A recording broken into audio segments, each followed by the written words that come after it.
যুথিকার বিয়ের সময় যৌতুক হিসেবে ধার্য নগদ টাকার সবটুকু শোধ করতে পারলেও গা ভর্তি গয়না দিয়ে মেয়েকে সাজিয়ে শ্বশুরবাড়িতে পাঠাতে পারেননি অবনীবাবু।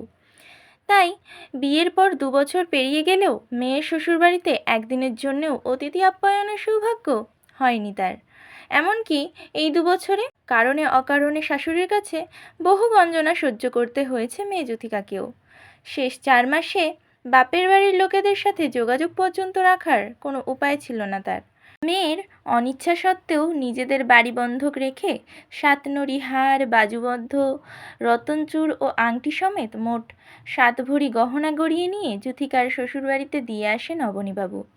এই প্রথমবার মেয়ে জামাইকে নিজের বাড়ি নিয়ে যাওয়ার অনুমতিও পান তিনি। অবশ্য শেষ পর্যন্ত তার সব আশায় ছেদ পড়ে যুথিকার আত্মহত্যার সংবাদে। শোনা যায় পণের বিনিময়ে সংসারে নিজের মান সম্মান ফিরে পাওয়ার মতো ঘৃণ্য মানসিকতার আঘাত মেনে নিতে না পারায় যুথিকা সেই দিনই লোকচক্ষুর আড়ালে আত্মহত্যার পথ বেছে নিয়েছিল। পার্মানেন্ট ফ্রেন্ডশিপ বলতে আসলেই কিছু হয় না। যতই গভীর বন্ধুত্ব হোক না কেন, একটা পর্যায়ে গিয়ে না চাইতেই বন্ধুত্বটা হারিয়ে যায়।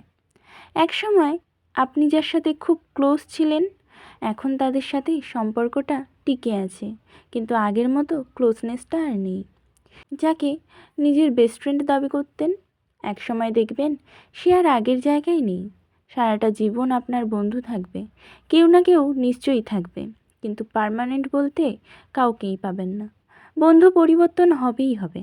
পুরনো বন্ধুর প্রতি আবেগ থাকবে, টান থাকবে, কিন্তু বন্ধুত্বের ধরনটা একদমই পাল্টে যাবে। One-sided love is the most beautiful feelings in the world. কিন্তু তার চেয়েও সুন্দর হলো প্রেমে পড়ার মুহূর্তটা। প্রেম হওয়ার চেয়ে প্রেমে পড়ার মুহূর্তগুলোই সুন্দর।